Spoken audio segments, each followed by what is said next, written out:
It's rolling. All right, welcome to It's Not Just Bootcamp, the show. And we are changing things up. We are going to officially announce a whole new format. Previously, our podcast was about health and fitness and working out and a little bit of life. But we have been talking about putting together a different kind of show, a different kind of format, where we are co-hosting the show now. And for the last couple of weeks, we've been thinking about and talking about doing her interview for the last competition that she did, which is normally what we do. We've interviewed her the last couple times, and the reason that we haven't done it is because we weren't really sure what we were going to do with that.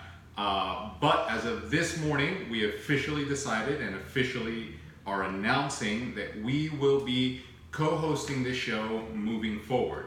And that means that we're gonna just, her and I, talk about the workout stuff, the eating stuff, but we'll talk about parenting and maybe relationships and just a lot of other things that are not only related to the workout and our gym and our boot camp and all that stuff. So we might even change the title at some point, which you probably will. Yeah. So this is day 1, episode 1 of our new format with me and our new co-host. Hi, I'm so excited. But today we do want to recap some of the things that have been going on lately, and most notably, Lais is a new WBFF pro. Congratulations. Thank you. So I guess let's really start there. Let's talk about, for anybody that's new that hasn't listened to any of the other episodes, go listen to them. Yes. But let's start at the beginning. So a year and a half. Yeah. A year and a half ago, Lais said to me, I really think I want to do one of these fitness competitions. And we started talking about that. Was in December Of 2017. of 2017. Yeah. So why don't we start there?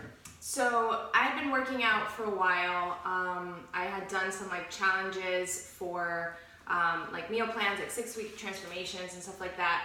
And I never really saw a big change in the way that I looked, in a way that I wanted. I never really gained weight, but I always looked the same. I would diet all week and then kind of undo it all weekend. So I wanted to do something like that because I wanted a big goal, but I never really liked the way that the girls looked on stage. At least the ones that I had seen. They were very thin and some of them a lot more muscular than I wanted to be. So I wanted a big goal like that, and I did want to experience the stage, but I was very shy. So I liked the idea, but I didn't really know how to really go about it. Right. So one day scrolling on Instagram, I saw one of these girls that I had actually met 6 months prior, and she was in amazing shape, and she was on stage, and she had this costume, and I was like, oh my God, what is that? That's what I want. I want to look like that. She was curvier and thicker and so feminine, and the costume concept was so cool. And I was like, that is the shape that I want, and that's the stage that seems like I want.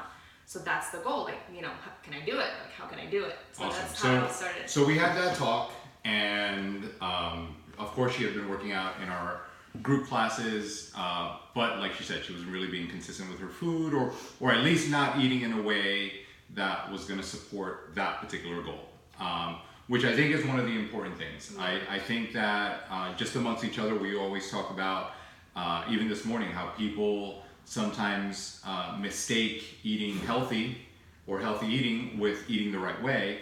And the truth is that you really should put a little bit more thought into what you're doing. And whatever your goal might be, it doesn't have to be something like what she's saying, but whatever your goal might be, are you eating in a way that supports that? And are you training or exercising in a way that supports that? Don't insert, well, I eat healthy or I eat things that are good for you into just every category. Just because something is quote unquote nutritious doesn't mean that that's going to get you the outcome that you're looking for. Right, yeah, just because you don't eat fast food doesn't mean, or you don't eat carbs, doesn't mean you're going to lose weight or achieve that goal. And I get that question a lot too with, but you guys were together and you were at the gym and you had access to him the whole time. Like, it's not like you didn't know how to prep me for a show 6 years ago. Right. But it's not as much about making sure that you could always find someone to guide you through that process. It's like, do you want to go through that process? Are you willing? Like, is that your goal? Right. So just having access to you wasn't enough. I had to want to do that. And that's what I mean. Like having a better picture of what you want to do is really where you want to start. Yeah. And then once she said, this is what I want, and then we had that target, then the next component was finding a date, because the timeline was also going to be important. So you found a show. Right, so I wanted to do Miami because to me it was just convenient. So at the time it was December 2017 and we looked at the schedule for the following year, and Miami wasn't until November of the following year. And you said that was too long of a timeline. That it would be really hard to stick to something if you have that much time. Or if you've never done it before. Right. To stay really focused to something really unknown in 11 months. So we found Orlando in June, and I was like, okay, that's in 6 months. And he's like, you can do it in 6 months. And obviously I didn't think, there's no way. Well, she didn't realize you could do it at all. At all. But in 6 months, I'm like, no way, I need a year. And you're like, do it in 6 months. And then if you like it and you want to do it again, then do Miami. And so that's how we picked Orlando. It was 6 months after that moment. And that's how it all kind of started. Awesome. So then she did the Orlando show. And I told her when she was getting ready for it, just like I tell any of the other people that are on our team or prepping with us, when you go through this experience for the first time, at the end, the experience itself is going to be awesome. But at the end of it, once you get off the stage, there's really going to be one of two reactions. I told her, I said, you're either going to hate it, and you say, you know what, I'm happy that I did it, check that off the bucket list, let's move on to the next thing. Or you're going to get off stage and say, that was awesome, let's do it again, or when's the next one, or so on. There's no in between, there's no, that was cool, maybe I'll do it again one day. I just don't think there's an in between there. I think you're either, you're all in, you love it, you want to do it again, or you're like, done, did it, and I'm moving on. Yeah, it's a big commitment, and it takes up so much of what you're doing that there's really no in between. There's no warm. It's either hot or cold. Right. So she did the show. Yeah. And you had a great experience. I had a great experience. I was scared shitless. I did not know how I was gonna get on stage. I'm so shy. But you gotta do something different. So I did it, and I was trembling the whole time. And I think my first reaction after I got off the stage the first time, because there's 2 rounds, I was like, oh my God, thank God that's over. I really was not at that exact moment, ready to do it again. But the overall experience of the entire weekend being the way that it was and how friendly everyone was backstage that I did not expect. I think once the show was over, I was like, all right, that was really cool. And then you start to also, your standards start to change in terms of how much you want to achieve. So for me, it became well, how much better can I come in next time? And how much better can my posing be? And how much better can my experience be? So much so that when I was waiting for her in the hallway, she walked out and she said, we've got 6 months to Miami. Yeah. It's we're doing ready. it. I was like, all right, I can do so much more now. And like she said, the shyness, the maybe lack of belief in herself was there. And that's been part of her process, so much so that we're doing this now. Yeah, I would have this is something that she would have never done. Ever. So even that's been one of the transformations that have come as a result of the journey that she went on, contest prepping, getting on stage, and doing all of that. So it's not just the way that she looked physically, but it's also that internal transformation that she's talked about a lot. Yeah, that internal transformation is amazing. Even I remember now that you said that, my first podcast that we did, which was 4 podcasts ago, and we didn't do video. This is the first time that we did video with it. I was so nervous. It was literally just me and you in the living room. I've always been so shy that even in front of him, talking in front of people or talking on a podcast or doing posing for the first time for the show, I couldn't do it even in front of him, and I'm comfortable with him. So it's I would have never been able to do any of this a year ago. There's just no way. So the transformation, sometimes people disregard the fact that that physical manifestation of the way that you look is great. It's incredible. It's amazing. The comfort level that you get and the confidence that you get from transforming the way you look is amazing.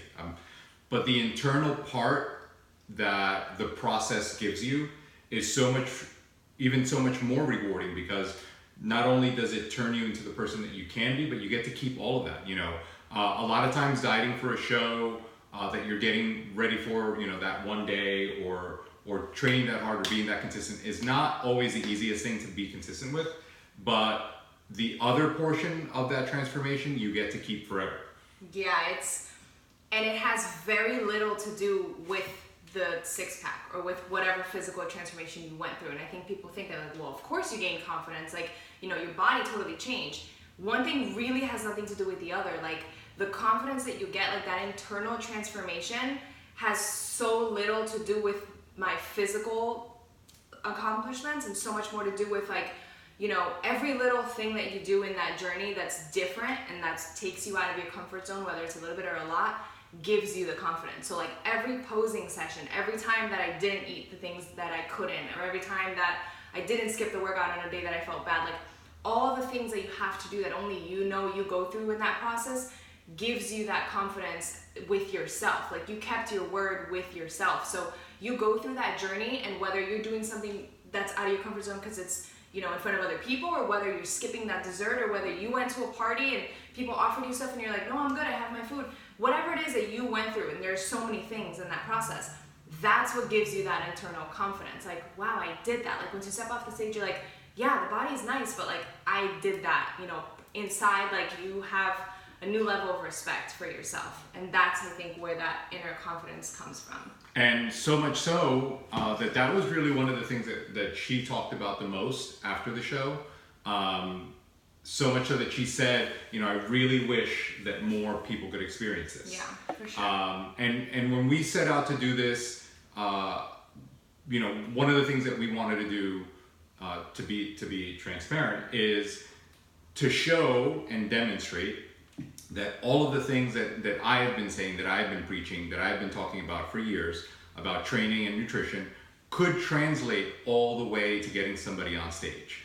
All of the things that I talk about in terms of the way that you can train, or the way that you can eat, the flexibility in the approach, and all of those things, this was supposed to be almost like the ultimate proof that, no matter how many before and afters, we can put together, this was the ultimate outcome. Like, yeah, if you do it consistently and you stay on the path and you follow the instructions, we can get you all the way to stepping on stage. So that was the initial, or at least one of the reasons behind it. But then when she got off stage, she was like, so impressed with the journey and everything that she experienced behind the scenes, that she said, I really wish more people would experience this. And even just talking about it, we had people reach out right away, Yeah, because I did do it to change the way that I looked. I'm not gonna lie. That's why I decided to go on that journey. But I think, I don't know anything about other federations, but I think that the WBFF really gives you the perfect platform for this specific experience. You get to change your body, you get to do things that are so out of your comfort zone, like the posing, creating your suit, going through a weekend of so much glam and so much fashion. It's just such a girly moment. You're not as concerned with, well, my triceps aren't coming in the way that I want to, and my hamstrings are not as tight like I think you would be in a traditional bodybuilding show. Right.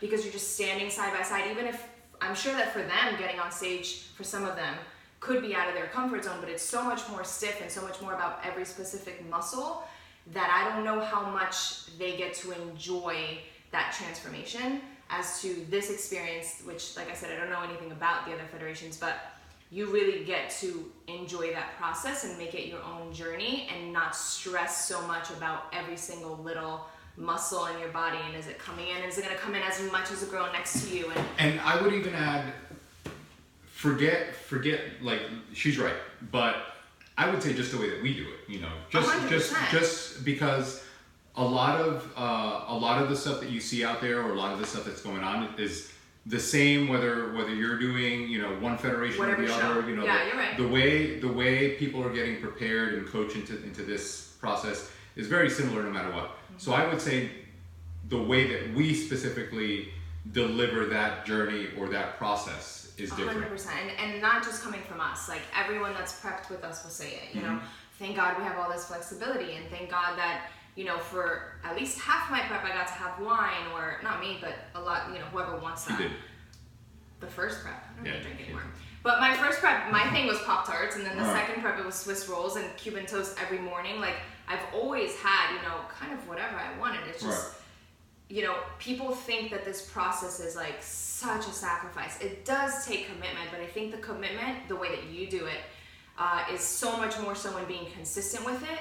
You know, the hard part is doing it day in and day out no matter what, and not as much like all I'm having is boiled chicken and broccoli, and I'm doing 3 hours of cardio. I think that everybody thinks that, you know, I think that everybody hears commitment and hears sacrifice, and they think that they're having tilapia for breakfast, and that's just not the case. I think that what most people really miss is what you just said. It's day in and day out, you know, and every single day, no because matter what. even with your favorite things, even if you could have, you know, ice cream and chocolate, day in and day out starts to become a chore. 100%. And flexibility is important, but I think the other part is making sure that you are part of something bigger.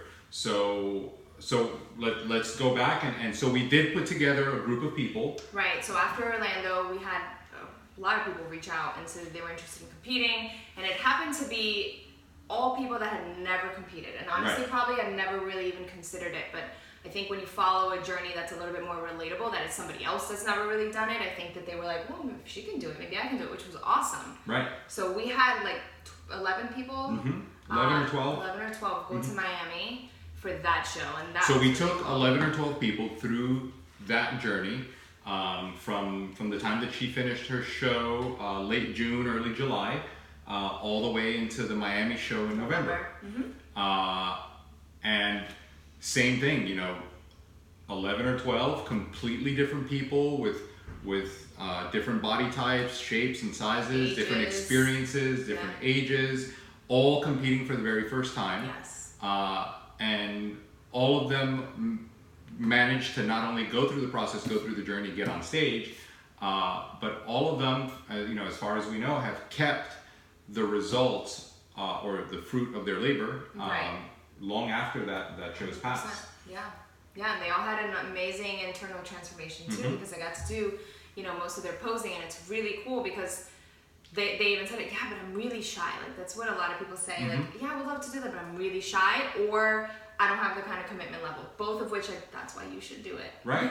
If it calls you. It doesn't call everybody, but if you're really shy, then you should do something that can take you out of that, do something different, take you out of your comfort zone, and kind of like break you down a little bit so that you can, you know, have a different level of self-confidence, because if you're shy, there's something there that's holding you back. Right. And same thing with, well, I don't have that kind of commitment. You know, I was talking before, like, about going to a party and not being able to eat. Not because, you know, I want to like clear that up, not because you can't eat any of those things, but probably because you just can't measure those things. Like, you might go to a party when you're prepping and not be able to eat that cake, but you had Cuban toast for breakfast. Like, it's not because you can't eat anything bad or anything you love. It's just because, you know, it's a certain sacrifice that you can't just eat whatever, whenever. Everything is measured, but you're still eating the things that you like. So the commitment and the being shy, all of those people, I think, lacked that and broke through it, and that was really cool to watch. And again, when we first set out to do this, the reasons and the motivations were very different. You know, she was looking for a really big physical transformation. On the coaching side, I was kind of looking to say, you know, like, kind of like hammer it down. Like, you know, if you do things in this particular way without all those quote unquote sacrifices, you can get that outcome. But after 2 shows, our conversation started to change. And then we started talking about winning, you know, because she did enjoy the process, but then once you've done it, you know, a time or two, then you really start to analyze, like, you know, what do I need to do to my physique to make it get to the place where, like, there's more recognition than just you look great. It's like, you know, what would it take to win? Right, because I think it's cool to experience it, and like he said, some people will leave it there and cross it off their list, and that's fine. But I think for us, it was like, okay, so the goal after the first show was, how can we be better the next show, right? And just being better was enough. Like, I wasn't even thinking too much about winning at that point. Like, it was just about, how can you be better? you should want to be better. Like your standards change. You're like, all right, I did this, so now what else can I do? Like you want to push yourself. So then, yeah, for this show, I was like, well, how can I win? You know, how can I kind of be recognized for all this hard work? Right. So we started to really dissect our process and look at, you know, well, where did we fall through, or what could we have done better, and so on and so forth, and really have a real conversation about, you know, if you're going to approach this as an athlete, and if you're going to approach this from the perspective that you not only want to be competitive, but you want to win, then we really want to go into this with a completely different mindset. You know, there's levels to everything. Right. Everything has levels. The first time around, that transformation experience was great. But then when you start talking about getting competitive and winning, you know, there is another gear. And I think that we all have that other gear, just a matter of finding out what pushes you to get there. Yeah, you know? I think my first show, the win was to even make it. Right. Making it on stage, I won, because I was like, I never right. imagined this. And that's a win for any first time. Totally. Even up until the moment I got on stage, I'm like, oh my God, am I really gonna do this? Right. Like my legs were shaking. So just even getting on, getting off, like getting through that show, I felt like I won 100%. Right. And I think the second show was doing it better, looking better, posing better, you know, having more confidence up there. I still wasn't, you know, I don't think I did as well as I wanted to on that second show, but I know that I still did better in some ways than the first, so that was my win.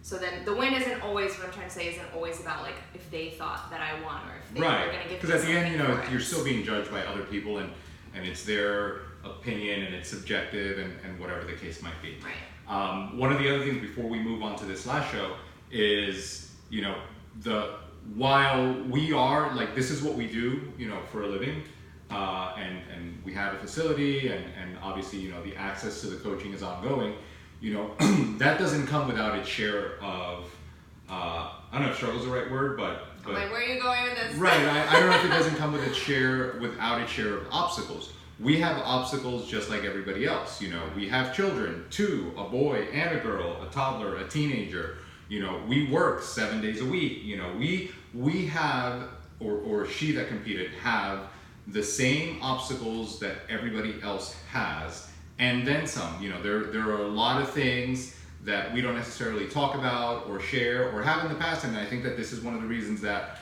we wanted to change the format of our show, of the podcast. But there are a lot of things that go on behind the scenes that don't necessarily make it as easy as it might seem. Yeah. For somebody to go through this process. So yeah, people say all the time, yeah, but you have a gym, like, do you work out all day? Like, are you kidding me? Right. Like, my kid right now is in the back playing with a hose so that we can record this. Like, right, you know. We have, like, a kid both kids that are with us 24/7. Right. And we have to work, like, we have to carve out the time. I still have to cook, I still have to clean, like, everything still needs to get done. So my workout a lot of times is hard, or not snacking on whatever my son is snacking is hard. Not taking a Saturday afternoon that we don't have to work sometimes and being like, do you want to just go out to eat? Is hard. Like, yeah. We're human too, you know? It comes with its own share of things, and we'll get into all that, you know, at another time.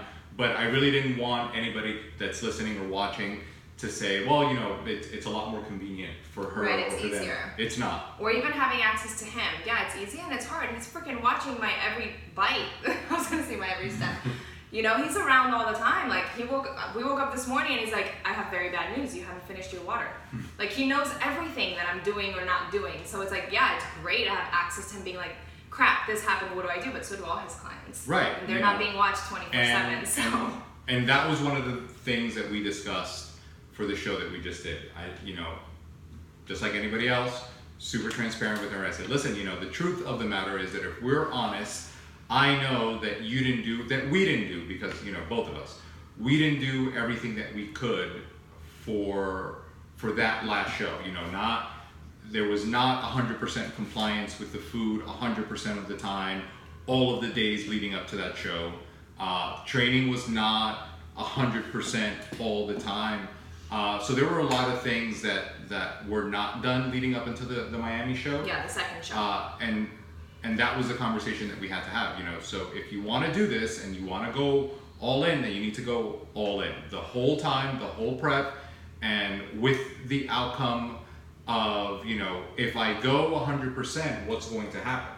Because at the end, and this is what I said, if you put in 100% and you know that you put in 100%, then it doesn't really matter what the outcome is. Yeah, because you know you did. You know you did all you could. But if you go into this particular, this being your third show, and you know that there was a lot more to give and a lot more to do, then you're always going to be like, damn, I wonder what it would be like if I did everything I could. So just we, after the holidays, after December, she said, all right, I'm going to do Orlando and I'm going to go 100%. And I said, are you sure? Are you ready? Yeah, now that's when we decided, like, I'm going to do Orlando and I'm going to win. Right. I'm going to try. Right. But from that mind, like, that was the mindset. That was like, a new mindset. That was a new goal. I'm going to do everything that I could, everything that I can.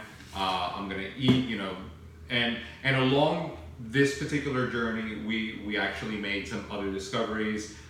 There were some gut issues that we needed to fix. Allergies, skin issues that came up. So part of this process also helped us figure out some other things that actually benefited her along the way, which are, like I said, all of that is part of the process. And that's the benefit to working with the same coach for that long, because by that time, like by this third show, you really knew everything about how my body reacts to things and how quickly you can lean me out and how I'm going to react to something else and what's going to make me retain water. Like, you have so much data and so much insight that you knew exactly how to manipulate in a healthy way, because we don't manipulate with anything bad, but how to work the food and the workouts in a way that was going to be best for me. Right. So, and sure enough, we had, I would say of the 3 shows that she's done, we had an amazing prep. Yes. It was definitely the best one. It was definitely the best one by far. The most compliant she's been, the most consistent she had been. And as a result, we walked off stage with 2 trophies and a pro card, which everybody might not know what that means. So everyone that competes for the first time competes as an amateur.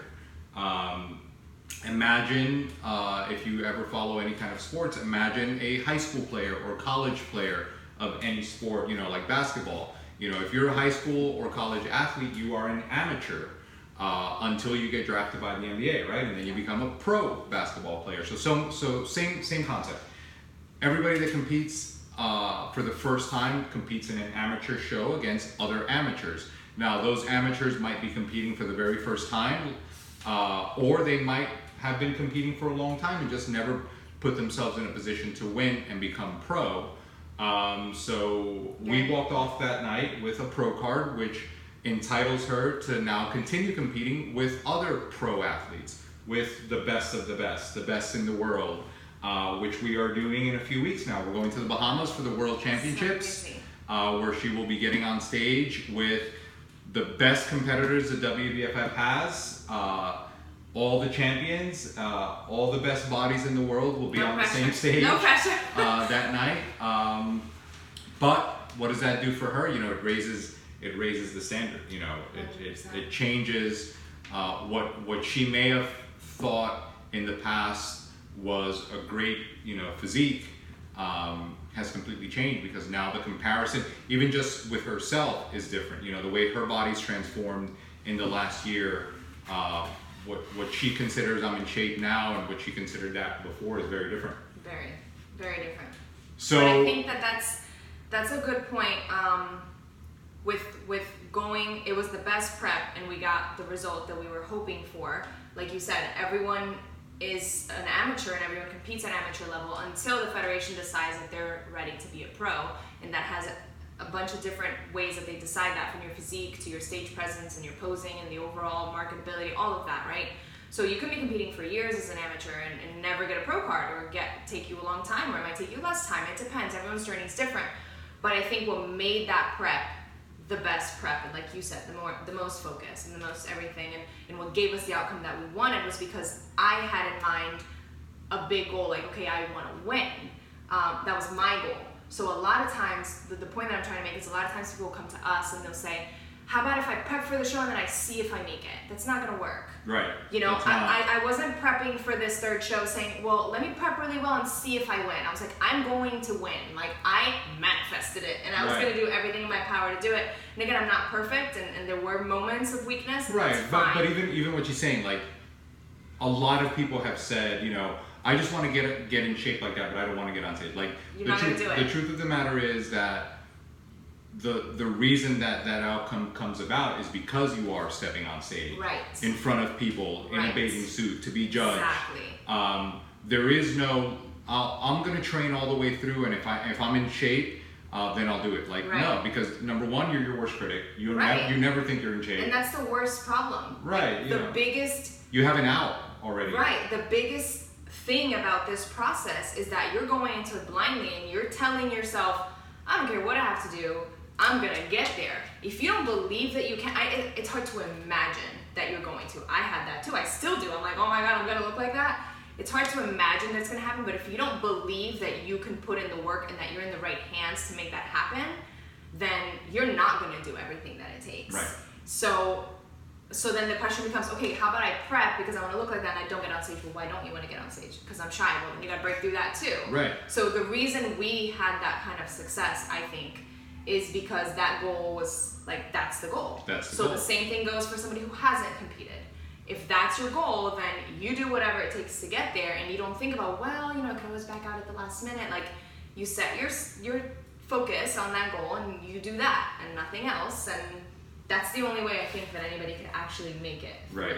And we're gonna go into a lot of other topics and subjects revolving eating and training and misconceptions and diet, things like that. But one of the things that I wanted to close this show with was let's address some of the things that we've heard here at our gym regarding what you might be doing. Do we have time for all that? Yeah, we'll cover it really quick. So number one, how many hours of cardio are you doing? 0 hours of cardio. 0 minutes. 0 seconds. So and then you train, 3 or 4 hours a day, right? Right. Everyone says, how many hours a day do you train? 45 minutes. 45 minutes. So she does our group class, right? That's why if you are a member of our gym and you see her working out, that's not her fun time. That is her workout time. She is there working out. Yes. Just like the people that come to our classes are working out. 6 days a week. Right, 6 days a week. I take 1 day off, but I do 6 classes a week. That's what I do. And no, she doesn't get up early to go do something else. That is all that she is doing. That's all. And then with your food, so you're starving. All the time. All the time, Actually, I'm starving, but I have 1,800 calories starving. 2 weeks ago, I had her consuming 2,300 calories. Then we dropped it a little bit. So wait, stop right there. 2,300 calories because you work out all day. Right. No. So people always tell me, well, you could eat that much because you work out all day. No, it doesn't work that way. That's not how it works. And I didn't start off eating 2,300 calories. Right. It doesn't work. 2 years ago, you have to work your way up there. But we make a joke about it. But the truth is that even within our community of people that interact with us on a regular basis. There's a lot of misconceptions, and I don't know if the misconceptions are because people are afraid to ask, or people have just, one of my pet peeves is that people make up their minds about what it is, and even when you tell them that it's not that, they still just want to believe it. Yeah. So even the people here that interact with us, that see it, that you tell them, no, I'm not doing hours and hours of cardio, or I'm not working out, 2 hours a day and then doing a class, and I'm not eating tilapia and asparagus all day. Even when you tell them no, and even when they see it, they still want to believe it. So there's nothing we can do about that. Or they'll blame it on something else, like, well, you're young. Right, you're young, have a baby. Or wait till you have kids, or you were never overweight. It's taken me years to build. It takes a long time to build muscle. It takes work no matter what, yes. So we will be talking about a lot of those subjects, in addition to other subjects, but we owed this podcast, kind of just going through the process and announcing her victory and what's next. We've been talking about that for a while, but we are also very excited about the new format of our show, and we are going to take that opportunity to talk a little bit more about us, maybe some of the things that we don't ever discuss, because we seem to only be talking about food and working out. There's more to life. There's more Believe it or not. So we're gonna talk about all those things. Yeah. And we also like to say that we're gonna be talking to a lot more people, but it'll be the both of us. Usually, our podcast is 3 seasons deep already, and it's usually either just me or me interviewing somebody, and we really like the dynamic that both of us bring. Definitely the questions that she wants to ask are different than mine. So moving forward, this will be what you see and what you hear. It'll be the both of us on all the time, unless I do a sneak podcast, because sometimes I do that. On the road. On the road. So I think that's it for today, right? Yeah, I think so. All right. Thanks for listening. Thank you. If there's anything that you would like us to talk about, if you have questions about something, we More are specific subjects. right. We do have an idea of what the next couple shows are going to look like, but obviously, we want to share more. So if there's questions that you have or ideas for a show or something, send them our way. Yep. All right. To address it. Peace out. Bye. All right. That was good. That was fun. These are the outtakes.